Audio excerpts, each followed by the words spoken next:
Good evening, everyone. Dr. James Lani here for another exciting webinar, First Things First, and we're going to be talking about the methodology tonight. During the night, we're going to invite all of your questions. If they're around methodology, that would be great. If they're around other kinds of dissertation issues, we can kind of save them for the end. So, but feel free to ask those kind of method questions all the way through.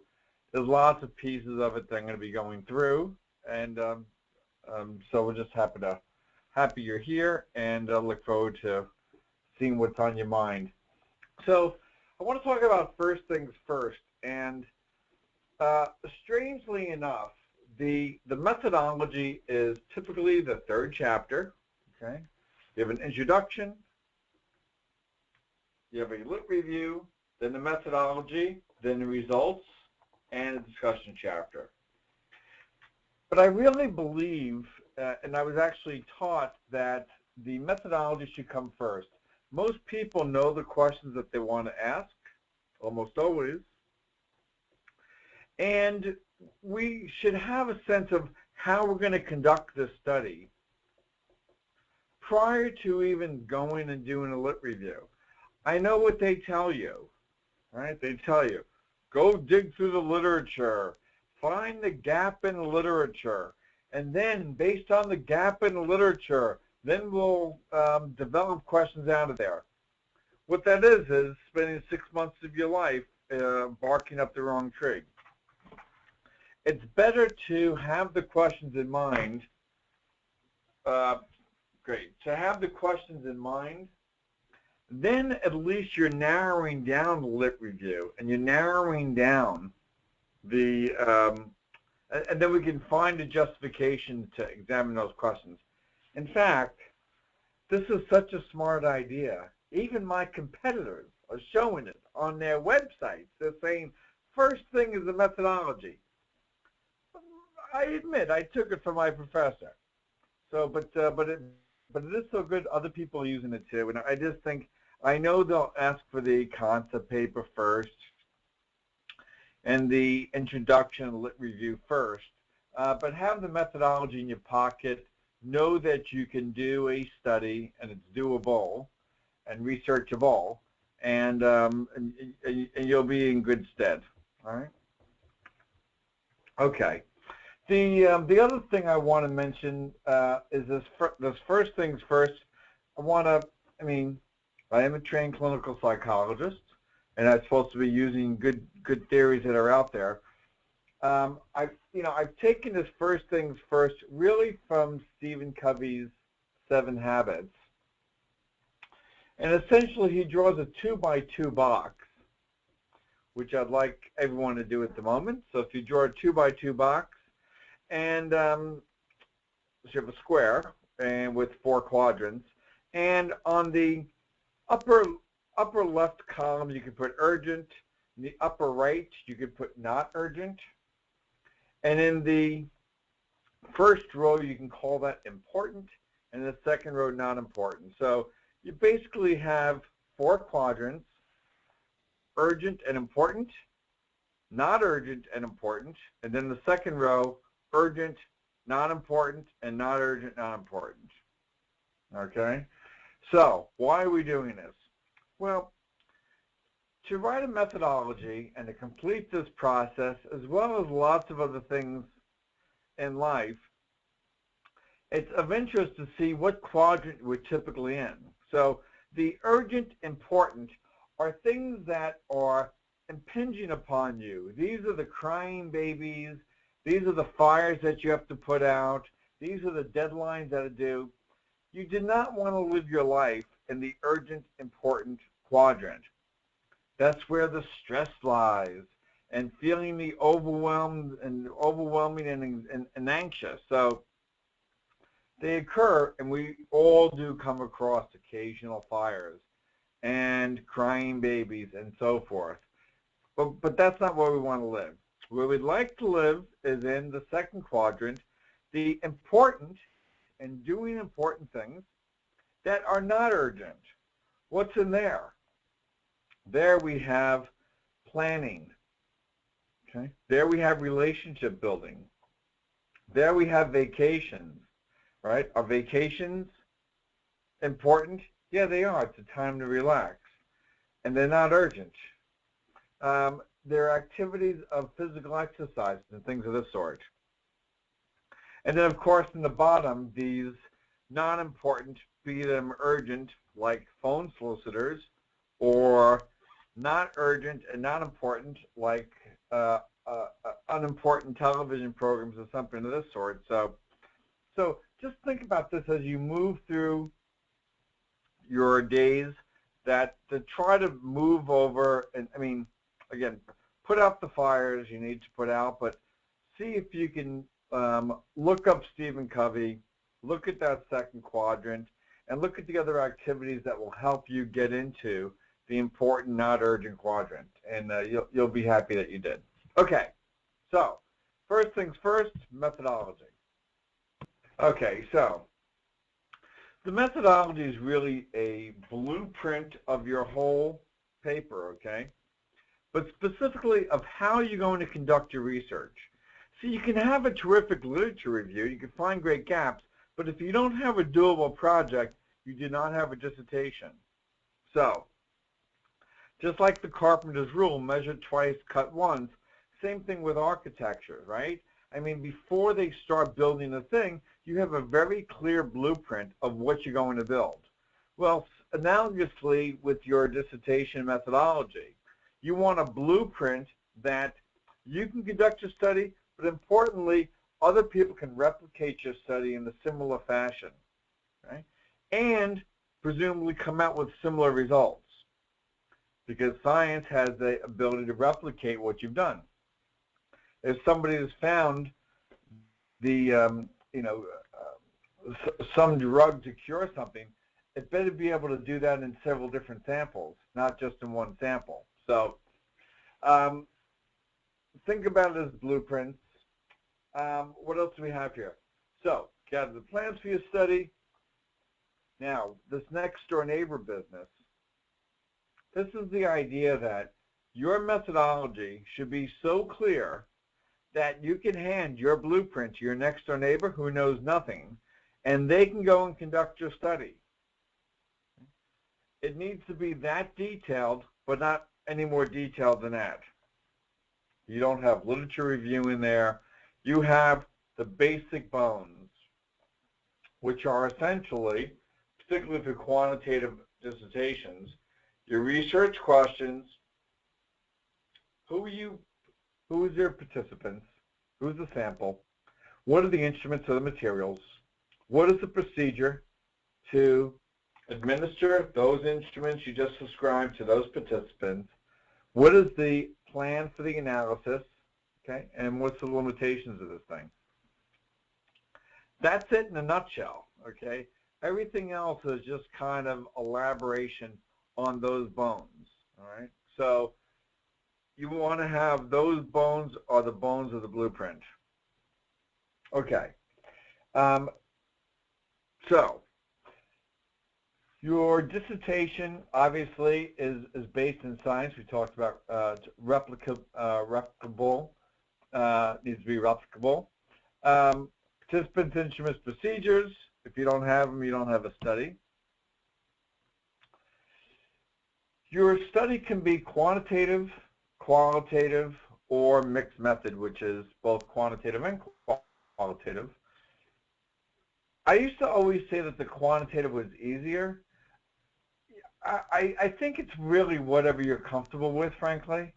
Quantitative, I mean, I think it's just easier to collect data often. I mean, SurveyMonkey and other companies, they can go and collect your data in one day. Qualitative, you often have, 7 to 15 participants. They're typically half an hour. You have to arrange them. You have to transcribe them. You have to thematize them.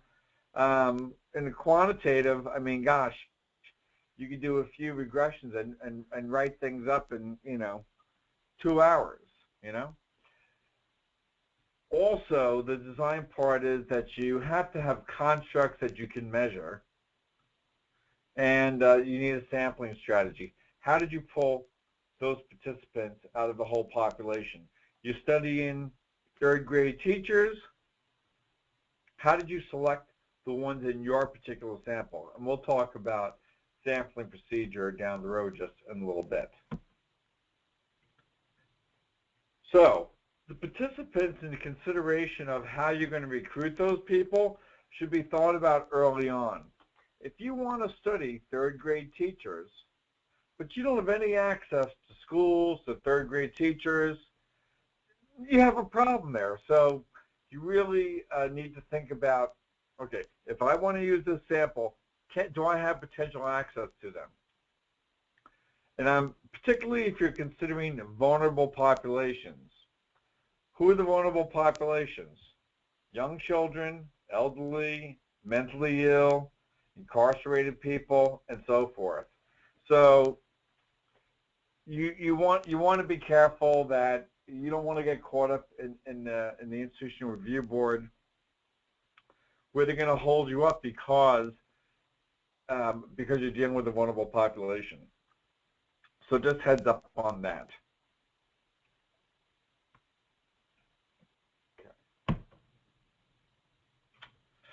Okay, so research is really based on a scientific method.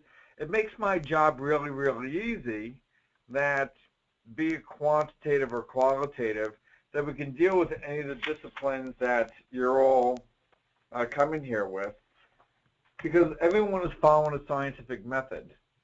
And that method entails having testable research questions and quantitative, often hypotheses.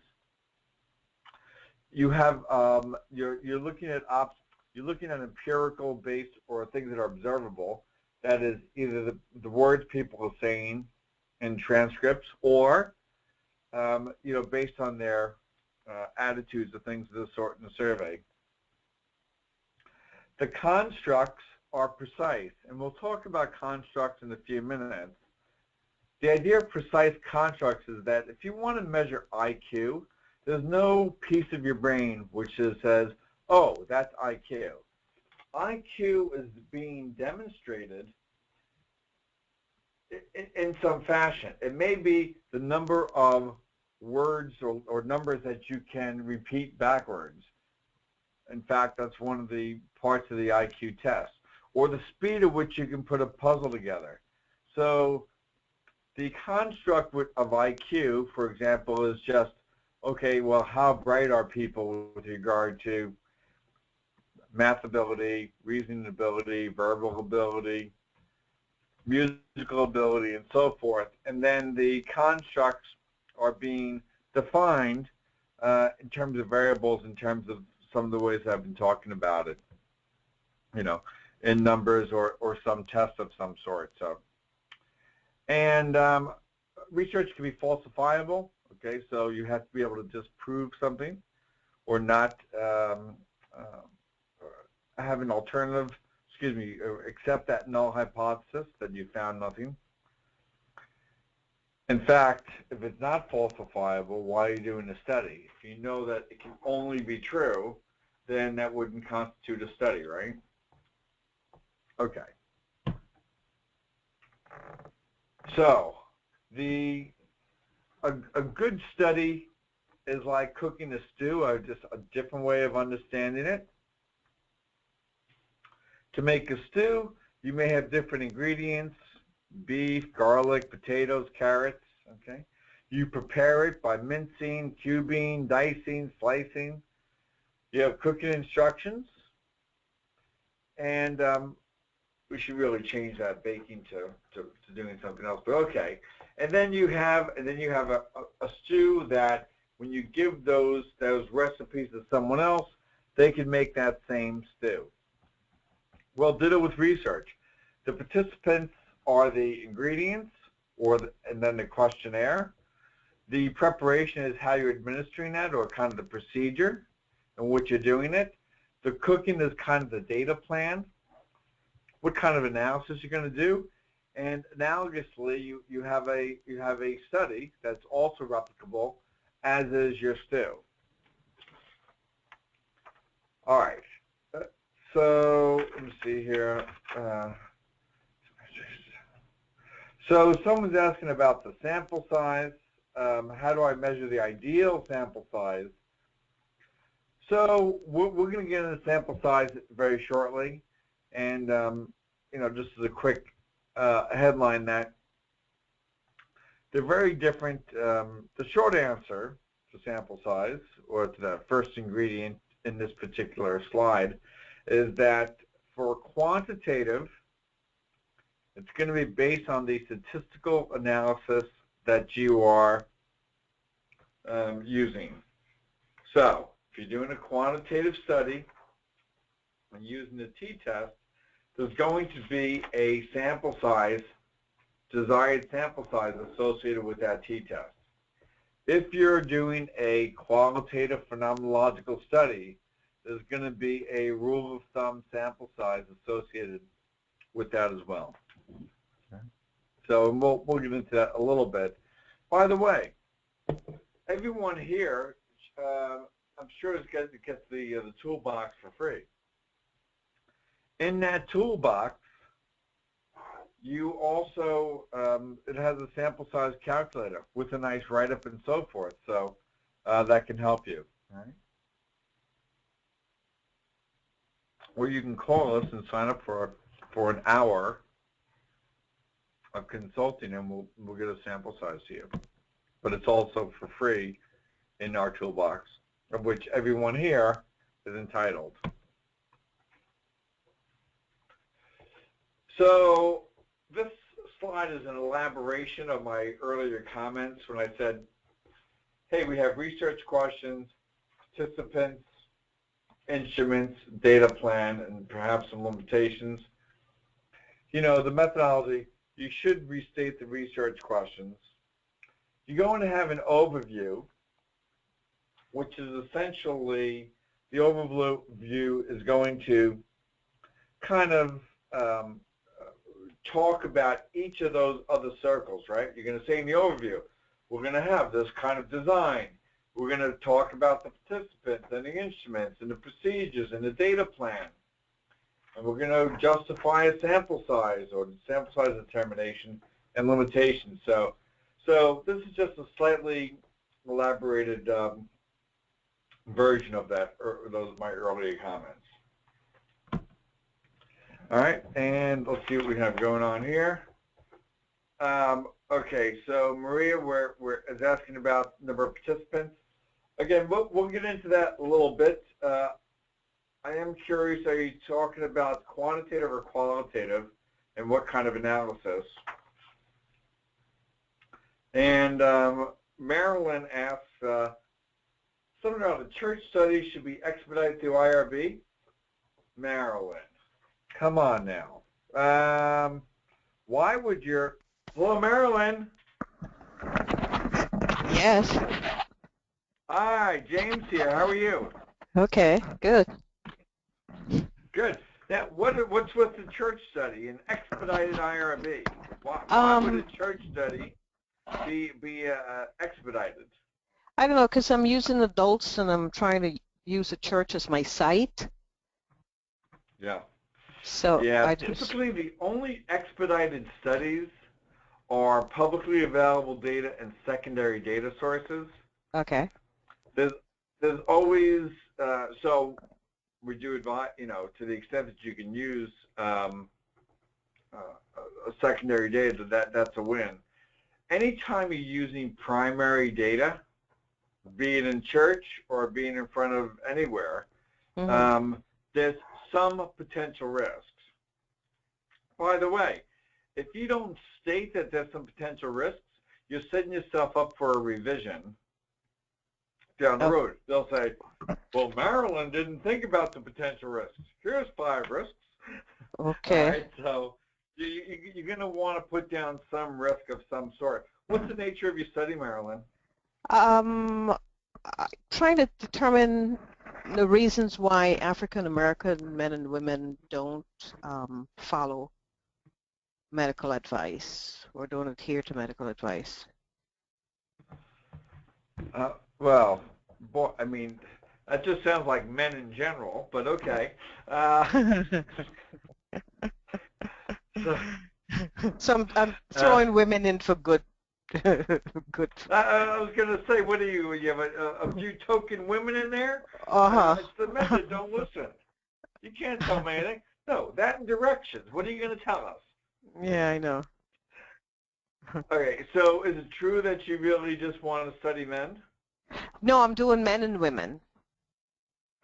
Okay, so, and are you hypothesizing that there's going to be differences there?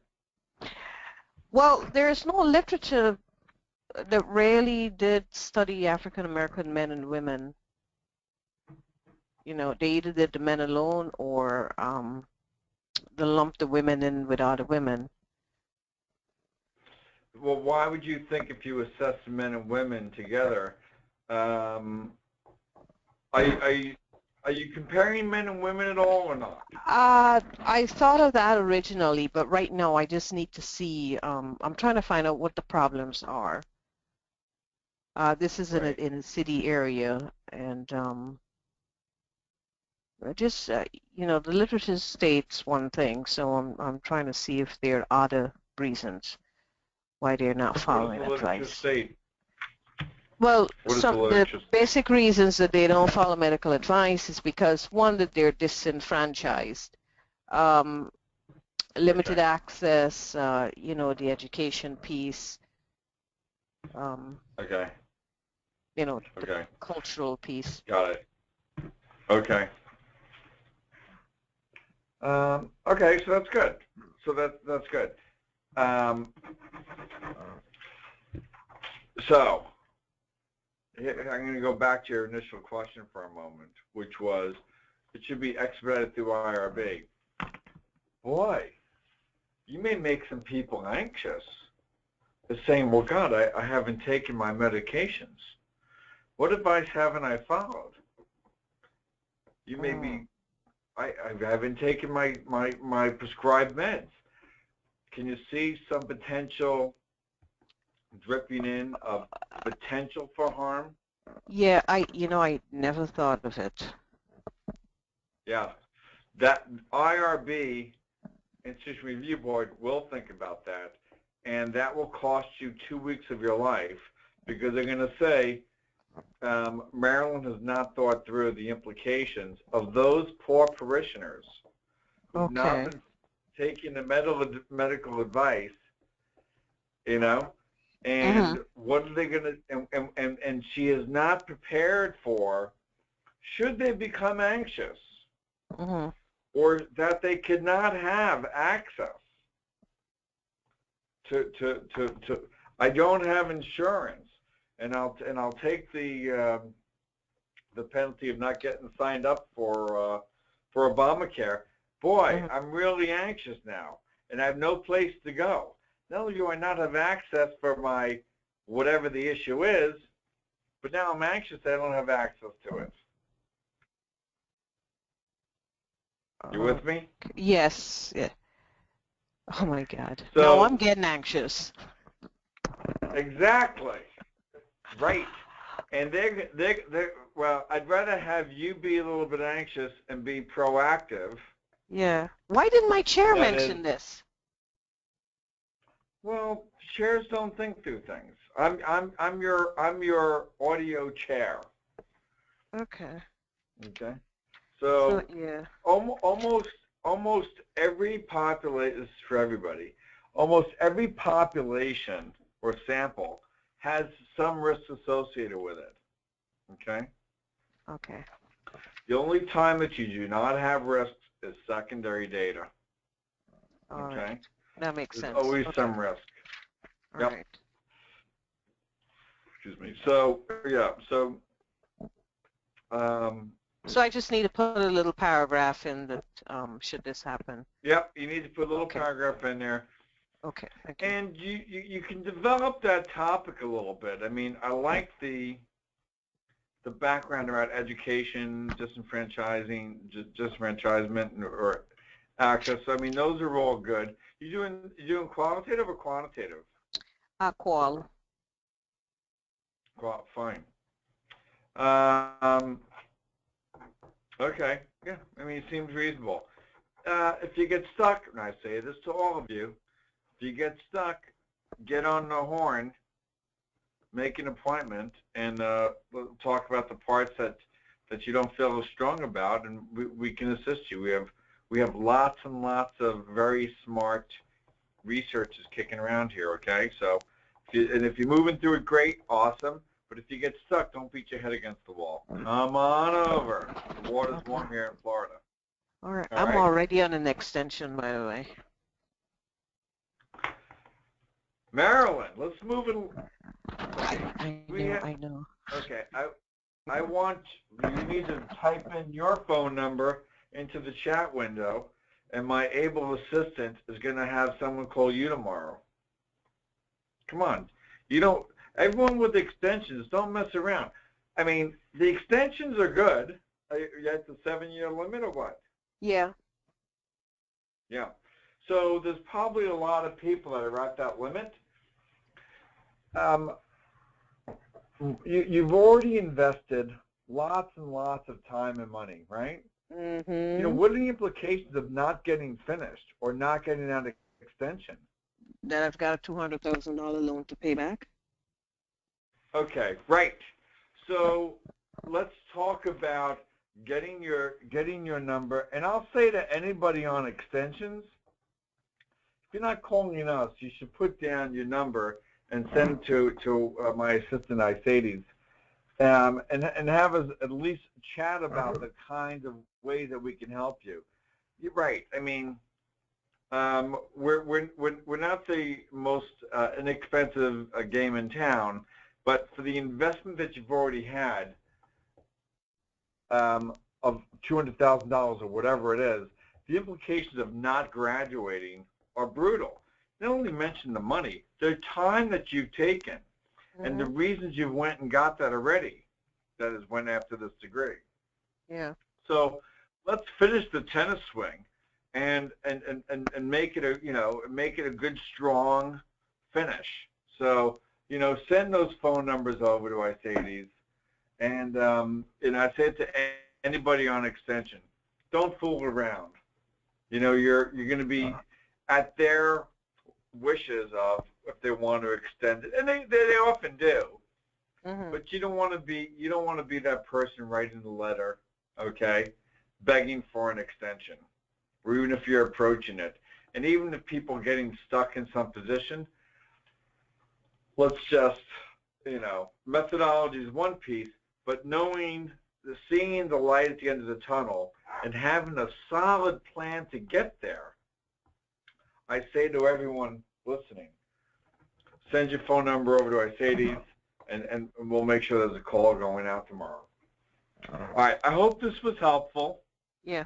And even the idea of so I'm glad that you're here at this webinar and seeing some of the potential stumbling blocks that IRB would take you, again, 2 weeks, but sometimes it could be a month, right?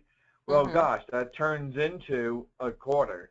So you want to have a seasoned hand with you.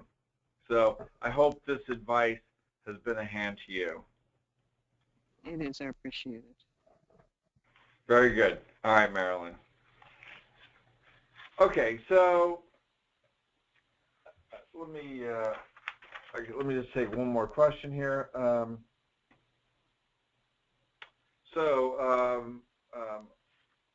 Marcia.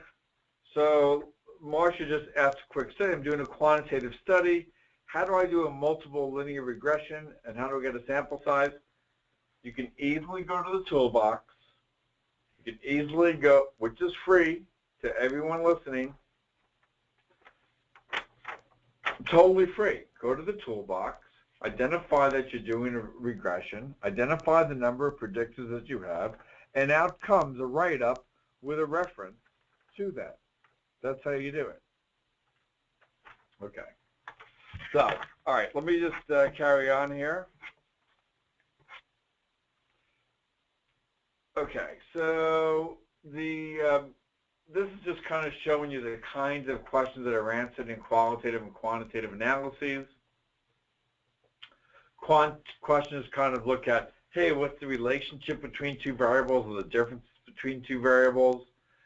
Qualitative are just things that are not quantitative, and they're answering kind of, what's their experience about things and why questions and how did that occur,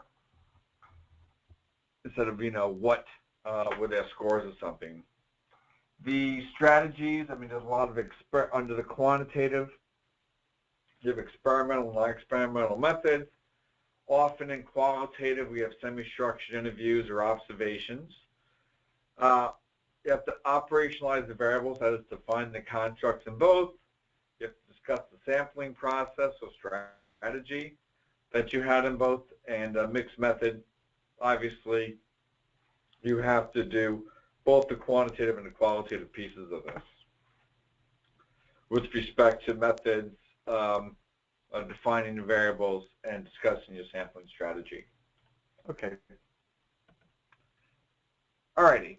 Theoretical framework. Let me just say something about this. About why frameworks are important. Okay. Everyone, gets stuck. I don't have a framework to work on my study. We've heard that, numerous times. So let me just tell you, here's what a framework is, and I'll tell you why it's important. So I helped a client out in Australia. They were just looking at theory of mind. That was their theory, and basically it was, hey, how do we understand other people's beliefs or desires or intentions? And it was operationalized by a test, a faux pas test, and that is, could other people really recognize the faux pas? And they were looking at alcohol abuse and if it affected empathy. It's important to have a theoretical framework that you're able to look at the problem through a similar lens. And the example I like to give is that if you're measuring reaction time and you're using a stopwatch, but in all of history they've used a sundial, you don't have a similar way to compare your results to other people's work. So you have to use a similar framework so there's some point of comparison to say, hey, we're looking at time in this way. So that's the importance of looking at literature and seeing what other people have used, theory, and how they operationalized or tested those theories. Okay. All right. Population is simply the group that you're generalizing to. You're looking at all third graders. So let's go back for a second to Marilyn, right? So she's looking at African American men and women parishioners, but she's also looking at something else, right? She's looking at people at a church. So say she found differences. She explored differences about why African American males and females were not following medical advice. Okay, can she now generalize to all African Americans? Okay. Survey says no, she cannot, because she specifically went to a church to do that, and there may be difference between the way that church-going African Americans follow or don't follow advice from non-church goers following or not following medical advice. So be careful about where you're pulling your sample from. So a population, typically it's a convenient sample. You're not generalizing to all churchgoers or all African Americans or all third grade teachers or whatever. Just call it what it is. What it is it's a convenient sample. You all are doing a dissertation that we're trying to all get finished with, period. And this, in the next, this year, you're not multi-million-dollar grant recipients. For those of that you are, Mercedes will give you my cell number, and we'll figure out what to do from that point. But for everybody else, okay, the goal was just to get through the process. All right. So, okay. Drilling into the sampling business. So, the population, or the universal theoretical population, is that upper circle with the blue and the red dots, as shown. The sampling frame, which you have to discuss in your methodology, is pulling a sample out of that whole theoretical population. Okay, great. So you have 2, 4, 6, 7 participants, so 7 dots in this example. That's the sampling frame. Out of that sample, you may have 2 attritors, shown in blue. We could probably use different colors in there in future slides. And then the final sample is the 5 individuals, okay, that you're using in your study. So that's how you're going from a population to a sampling frame, the original and the final sample. Okay. All right, let me see if I can answer another question. Okay, so elite. Elite sounds kind of French. It's confusing to measure a sample size for a convenient sample. Well, okay, how do I measure ideal sample for this type of research?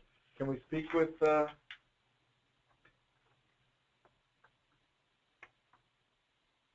Elliot? Elite? She's not, okay. So your question was, you know, how do you measure the sample size for a convenient sample? Those are actually 2 different questions. Don't confuse those. So the convenient sample is the way that you are securing that sample. The sample size, so convenient sample is, hey, I have access to 3rd grade teachers. I have access to people at my church, and so forth. That's the sampling part. The sample size is dictated by, as I mentioned earlier, in quantitative analysis, it's being dictated by the statistical technique that you're using, okay? For the qualitative, it's being dictated by the type of qualitative study that you're doing. Okay. All right, I'm going to carry on here. Let's see here. Okay. So, survey instruments. So, my first comments on this is that you do not, I repeat, you do not want to generate your own survey. Why do I say that? Do I not like people's creativity to create their own survey? That's not the reason. The reason is that I want you all who are listening to me to graduate very, very, very soon. If you create your own survey instrument, the IRB or your committee is going to want a pilot test. They're going to want you to assess the reliability and the validity of that pilot test. Okay? How are you going to assess the validity of that? Oftentimes, you look at some other study. Well, if you have some other study that has a survey instrument, well, why not just use that? So my advice is, I'm speaking to the quantitative people, by the way. My advice is look to find a reliable and valid survey instrument. Cite that reliability and validity in the instrument or material section in the methodology and use that. Now, the caveat to that is that that you can amend, often you can amend people's surveys instruments using the same, that is using the validity and reliability, okay? And this is just an example of amending that, okay? And you're looking at one's own self-esteem of a survey instrument, and then you're looking at and then you want to amend it to working with other people's self-esteem or perceptions of others' self-esteem. And I'm just showing you a change matrix, as they call it, which is, here are the old survey items, 3 items. Here's how I'm going to change each of those survey items, and here's the new item. Okay. Most committees and IRBs are amenable to that kind of a change, so, and they won't give you too much trouble around the reliability and validity piece. Okay, so quantitative researchers get a reliable and valid survey, and amend it if you have to. One more piece of advice for those doing quantitative surveys. If you are studying something, think about this. You're doing a study, a quantitative study, and no one else in the entire world has created an instrument. And you want to graduate in the next 3, 6, 12 months, but you have to come up with your own survey. I'm going to tell you to change your topic. It's ridiculous that if no one else has studied that, I don't want you to breaking new ground. I want you breaking out of school is what I want. So find that survey instrument or change your topic. Seriously. Qualitative, different animals there, okay? So there you can often come up with your own semi-structured interview. That's fine. And oftentimes you could look at the inter-rater reliability after the study is done, so around your themes, okay? All right.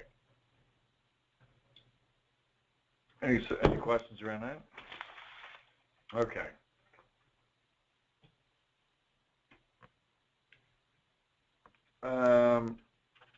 Okay, so we're going to hold off on that. Okay. Materials.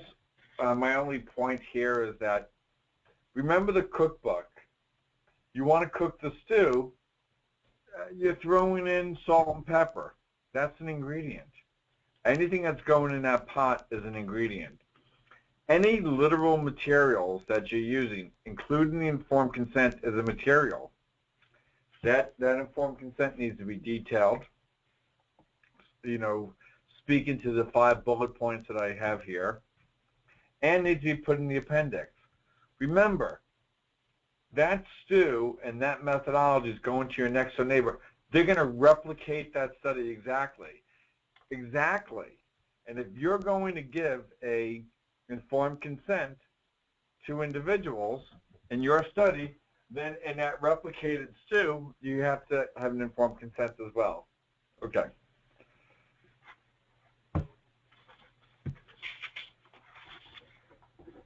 I'm just looking at questions. We'll get into that design piece in a second. Okay.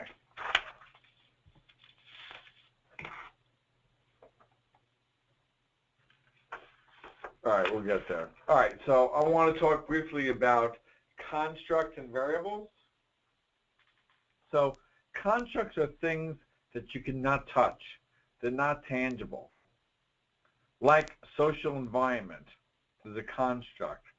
Personality is a construct. There's no place in your brain that you can point to that says, oh, there's your personality. Oh, there's social environment. Okay, those are theoretical constructs. The latter row is empirically, what are the variables or what are the ways in which I am assessing those constructs? For example, hey, I want to see if social environment impacts personality. That's a fair enough research question. But you need to tell everyone, read your advisors, hey gosh, I'm assessing environment in this way by birth order, whether you're a firstborn child versus all other permutations of single of only children or multiple births, multiple siblings where you are not the firstborn. And there's lots and lots of ways of measuring personality. Introversion and extroversion is one of them. Okay, so you have to be really clear about identifying your constructs and identifying your variables. And this is just kind of a reiteration of that, okay? Okay. Talking about measuring personality, measuring, okay. Variables. Okay, so what do we have here? So, again, you have to be very clear about how you're measuring a construct, identifying a construct, and then how you're measuring it. You know, when there's lots of ways of saying, you know, hey, are there, well, one study, take the study here. You know, does empathy differ by group, whether you abuse alcohol or don't abuse alcohol? Well, the question arises, what do you mean by abuse alcohol? So for lots of people, it could be, well, actually, it differs for men and women. Some people would say. So for men, they would say, having more than 5 drinks, okay, what is a drink, right? It's 1 beer, 1 glass of wine, 1 shot of hard alcohol. For men, having more than 5 drinks in one sitting and women having more than 4 drinks in one sitting would be abuse, okay, in a particular study. You can define it as 10 or you can define it as 2. People often don't quibble about how you define things, although there's probably some historical way of operationalizing what abuse is, okay? But people want to know that, okay? So how are you measuring things? Okay. All right. Do I want to say anything else about that? Okay, I think we're good there. Reliability and validity at the end of the methodology. You're going to want to talk about, well, a few things. So certainly in the instrument itself, okay? Let's just start with the right-hand bullseye, okay? So this is that you're consistently consistently and accurately measuring what you want to be measuring. Reliability is you consistently hit the target, but in the wrong spot. You're not accurate. So imagine you have a stick that has 10 that is literally 10 inches, but it shows 12 inches, and you go around and you're measuring things at 12 inches. You know, you're consistently off the mark. Okay, so it's reliable but not valid. That is the middle bullseye. The leftmost bullseye is, you know, if you average all of those bullets or questions, you're kind of getting at the concept, but you're not consistently doing so. All right.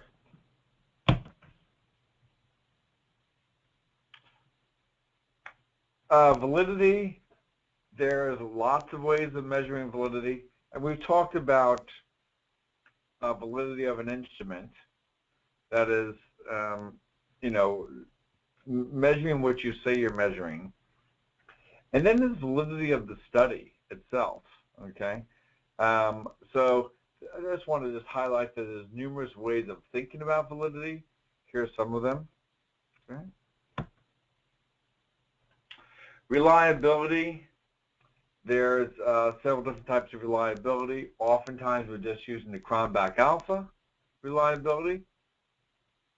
So if you have a set of items, that is questions, you have a set of questions in a survey, those questions should have some consistency in response. So if you're an introvert and you have a 7-question survey, then you should answer those 7 items as an introvert would. You shouldn't be. Some of those ways I measured answering those as an extrovert, some as an introvert, or kind of neutral. So it's consistency of responding, okay?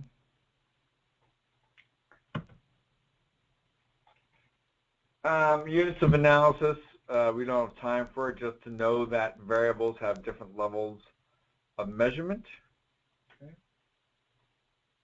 Nominal, ordinal, and interval. There's different methodological models. Just to say that for the quantitative people, that there are regression models and ANOVA models and different ways of representing what's going on. Like, hey, I want to see if social environment impacts personality, okay? You could have a regression model that's kind of representing that phenomena. We don't have time to get into this. I guess I just want to say that there's lots of ways. People often come with just one research question. You really need a few of them. Particularly, I'm speaking to the quantitative people. One way to really expand those from one question to others without collecting a lot more data is to think about mediator and moderator variables. And we can talk about that at some point, or we'll do just a seminar on that.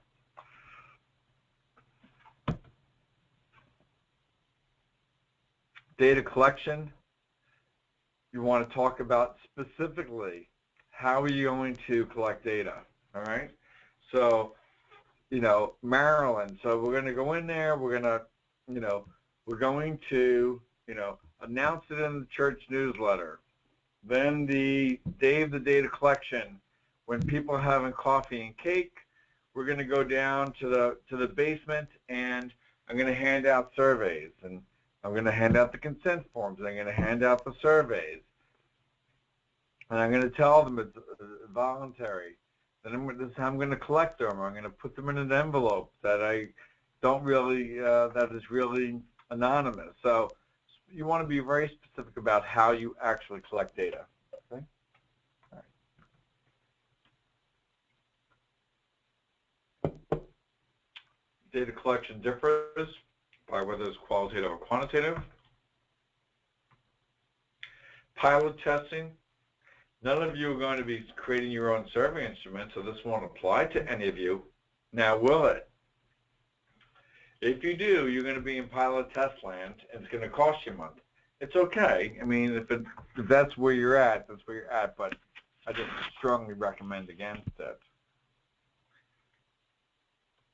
And the reason that you would pilot tests are for these reasons, okay? When you get an idea of how people respond, can they understand your questions, and so forth. Data plans, critical. You want to tell people how you're going to, once you get that data, how are we going to analyze that quantitative or qualitative data? Okay. Sample size. Numerous people have talked about sample size. Again, you can do a few things. You can go to the toolbox, log into sample size determination. I struggled with it for years, to be honest with you. It wasn't until we kind of got into it, and I struggled with it. I said, oh, why don't we just write this up for everybody? And that's what we've done. It's going to base qualitative for each one of the qualitative approaches. They're going to have a different justification. And for quantitative, based on the most stringent statistical technique, that is a t-test may be different than a regression, there'll be different sample size requirements. Limitations, assumptions, limitations, you can just, it's based on whether it's in your control or not. Okay. Ethical considerations, you almost always have to, not almost always, you have to describe the consent, whether it's anonymous or confidential. By the way, it can't be both. It's one or the other. And describe considerations if you must have vulnerable participants. Okay, so now is your turn to ask additional questions, and then we have a few minutes left. While you're typing in your questions to the in the chat box, I will just say that there's a workshop coming, very inexpensive, at the Grand Hyatt in Tampa. okay, our hometown, on August the 15th from 10 to 3 o'clock. Lunch is included. Typically, lunches are pretty good. You can sign on just $99, okay? And you can go to the link, which is also on our website, statisticsolutions.com. The next webinar is everything you need to know about introduction lit review, but we're afraid to ask. That's on July the 15th at 8:30 p.m. Please pass it along, especially these free things, to, I mean, you can pass along our consulting services too. We appreciate that very much. But pass this along for everything, you know. Everyone who's listening, and there's lots of people listening, everyone has got social venues that you're attending. You know the venues, the Facebooks, the LinkedIns, your class colleagues, the different lists that you have. Pass this along. Pass this along. Pass along the webinars. Let this grow. Pass along the workshops. Pass along consulting services. Pass along this. We have a toolbox with tons of great information there, 100% free. So pass those things along, or call us and we'll figure out how you can pass it along very, even more easily. All right. Okay. And so, any other final questions? I think we're good to go. I look forward. I appreciate everyone's attention. It's very gratifying for me as a speaker to see everyone is logged on and to see that you've really stayed the entire time. So, it's really gratifying for me that I've kept your attention. I appreciate your attention. And I look forward to seeing everybody on the 15th or in Tampa on August the 15th. And do feel free to call us for consulting. Or you could just reach us. We'll type in our phone number, okay, 877-437-8622. I say this, we'll get that out. We are very smart people here that assist with many different parts. Our job is to expedite, make very quick your areas, particularly if you stumbled, particularly for you ABDers, and particularly for those people running out of time. Let's just get to it. So on that note, I will say thank you all very much. We appreciate your attention, and have a happy 4th of July. And we'll see you next month. Okay, bye-bye for now.